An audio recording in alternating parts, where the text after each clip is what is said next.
Cześć! Dzień dobry! Zapraszam na lekcję polskiego. To jest kanał Polish with Blondes. And today's lesson is about a case which is rather difficult. It's called the genitive case. I will tell you when to use it, how to use it, what different endings are. And actually, I'm going to split the information about the genitive case into a few videos to help you digest it and remember it better. Let's then begin our lesson. Zaczynajmy. First of all, I'm going to tell you when you can use the genitive case. I will go over some of the uses of the genitive case and give you examples so you can work out what different endings are. We can use the genitive case as a direct object in negative sentences. You might already remember that we use the accusative when the thing you are or a person you're talking about is the direct object in your sentence. So things like pije kawę, ending with a noun.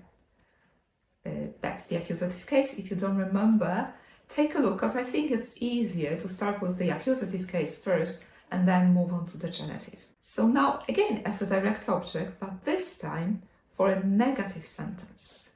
Then it's a trigger for the genitive case.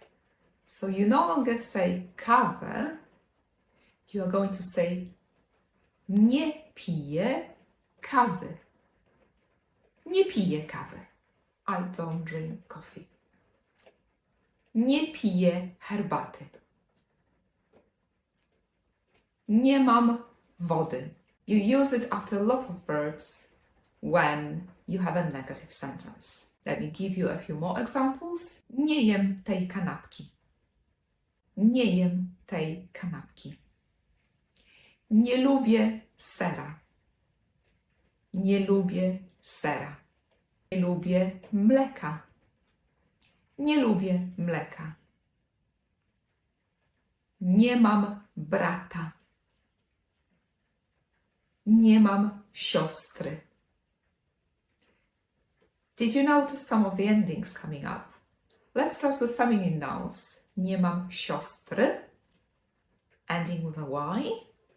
Nie piję kawy, again Y. Nie jem kanapki. Nie jem kanapki. You might remember from other lessons that when your last consonant is G or K, then the ending is softer, so it's I.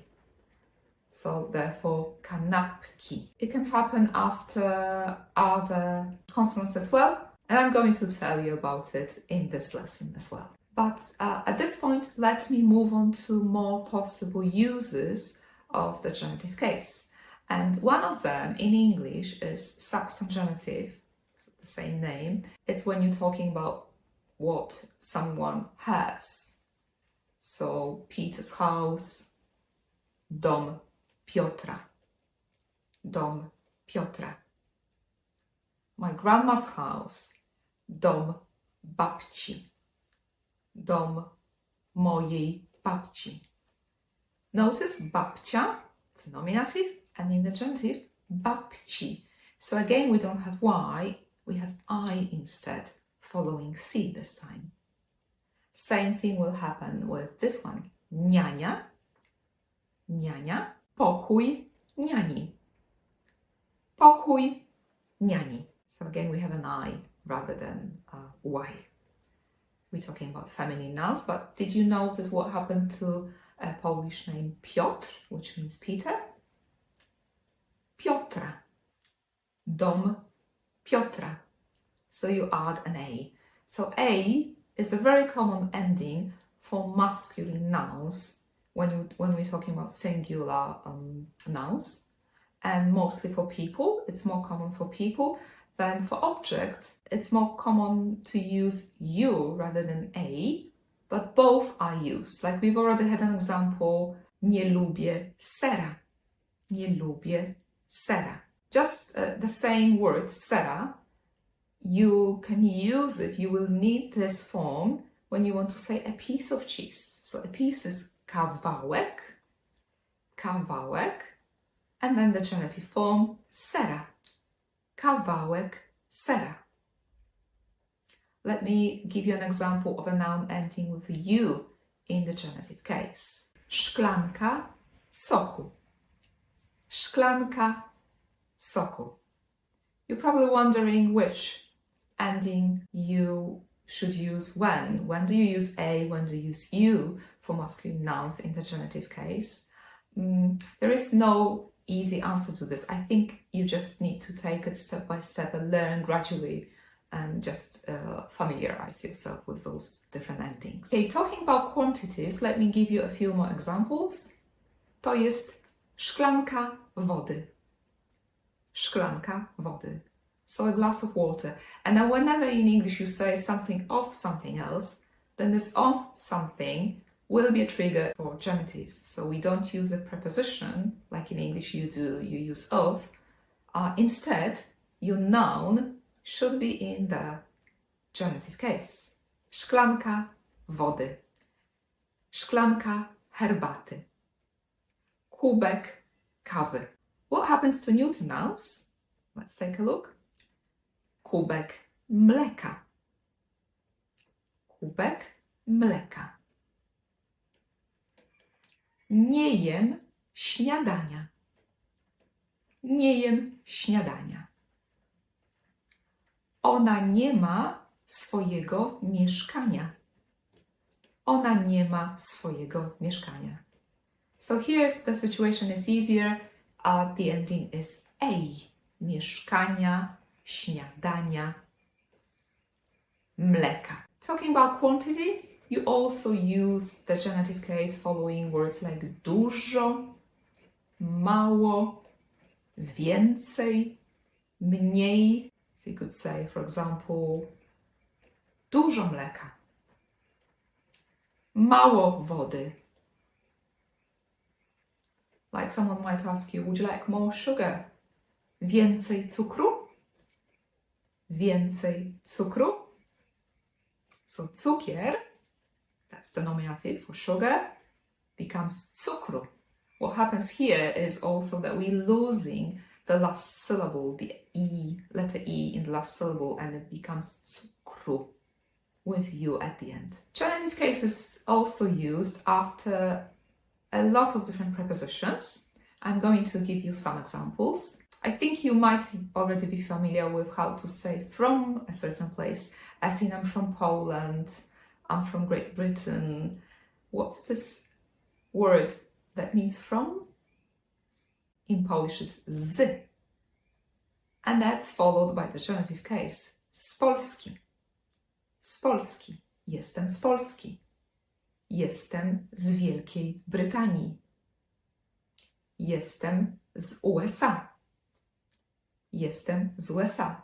However, don't confuse it with the other z, which means with, which is not a trigger for the genitive case. When you use z, meaning with, then you use the instrumental case afterwards. And if you want to find out more about this case, take a look at this video appearing above me. But coming back to the topic of the genitive case, another preposition that is followed by this case is do. Do. For example, do domu, do domu, do pracy, idę do pracy, jadę do domu. It could also be used to talk about time, like from to, od do. From Monday to Friday, for example.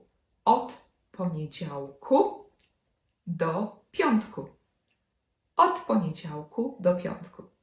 Poniedziałek, piątek, these are masculine nouns. Notice what's at the end when you use them in the genitive case. It's a letter U. Another preposition that's quite useful, I think, is dla. Dla. Dla means for, as in for you, for someone. And if you want to ask for whom, also the word who, which is kto, will be used in the genitive case, and it sounds like that. Dla kogo? Dla kogo? Na przykład, dla kogo jest ten prezent? Dla mojej dziewczyny. Dla mojego chłopaka.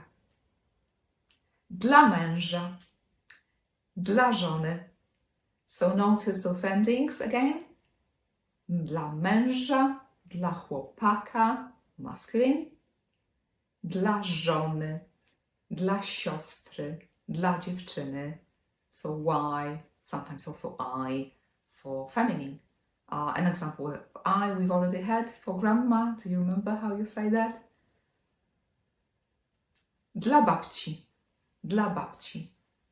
Na przykład, mam prezent dla babci. Mam prezent dla babci. You can use the genitive case twice in one sentence. How would you change this sentence, mam prezent dla babci, to make it negative? I don't have a present for grandma. How would you say that?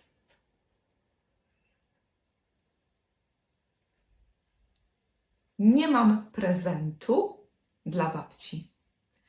Nie mam prezentu dla babci. Two more prepositions that I want us to have a look at. U and bez. Let's start with U. One letter. And it's used to say that you're at a certain place or at a certain person. For example, at the doctor's. U lekarza. U lekarza. U babci. U mamy. U brata. U siostry. U dentysty. Let's take a look at this word dentista for a while, because that's interesting. Dentista, although it has A at the end, it's a masculine noun. But what happens with the ending? It takes a feminine ending, u dentysty. So that's interesting and good to keep in mind. We also have a feminine word for a dentist. So if it's a woman, you say dentistka. So I meant a dentist and you saying that's a female doctor. U dentystki. U dentystki. Again, I following K. U dentystki. And then the last preposition I want us to have a look at today is bez. Bez means without. Bez mleka. Piję kawę bez mleka. Słodzisz herbatę? Nie, piję herbatę bez cukru. Bez cukru. Yeah. So you might hear a question. Z cukrem czy bez? Poproszę bez cukru. Without sugar. Bez cukru. Cukier, masculine noun, ending you. And finally for today, I want to mention a few verbs that are not followed by the accusative case in a statement, but instead they are followed by the genitive case, which is quite unusual because, as I said, in most cases, when you have a statement, a positive sentence, then you want to use the accusative. But it's not always true, and I'd like you to try and remember those three verbs today that are followed by the genitive case. First one is potrzebować. Potrzebować, to need. So I need, potrzebuję, plus the genitive case. Potrzebuję pomocy. Potrzebuję pomocy. Let's stop here for a second. Pomoc is a feminine noun, although it does not have A at the end, and it takes a feminine ending. Potrzebuję pomocy. Let's use another word. Rada. Rada. I need some advice. Potrzebuję rady. Potrzebuję rady. In this case, regardless of whether you use a positive or a negative sentence, you'll use the same form of the noun. Nie potrzebuję pomocy, potrzebuję pomocy. Potrzebuję rady, nie potrzebuję rady. Next verb, słuchać. Słuchać. You could say, słuchaj mamy. Słuchaj mamy. Listen to your mom. You could say, lubię słuchać muzyki. Lubię słuchać muzyki. Często słucham muzyki. And one more for today. Uczyć się. Uczyć się. Do you remember what this one means? It means to learn. Uczyć się. And if you get rid of the particle się, you got to teach, uczyć. And both are followed by the genitive case. So you'll say, uczę się biologii, uczę się matematyki, uczę się polskiego. And at this point, you might think, what's this ending there? Ego? We haven't talked about it. Okay, it's an ending of an adjective, masculine form of the singular adjective polski. Uczę się polskiego. And you could use it with other languages. Uczę się francuskiego, angielskiego, whichever language you use, you would use this ending. When I want to say I teach Polish, I will use exactly the same ending. Uczę polskiego. Uczę was polskiego. I hope it has not been too much. Check out from time to time because there will be another lesson about the genitive case coming up quite soon. Because we've just covered singular and only nouns. So we still need to talk about adjectives or numerals and also what the plural looks like in the genitive case.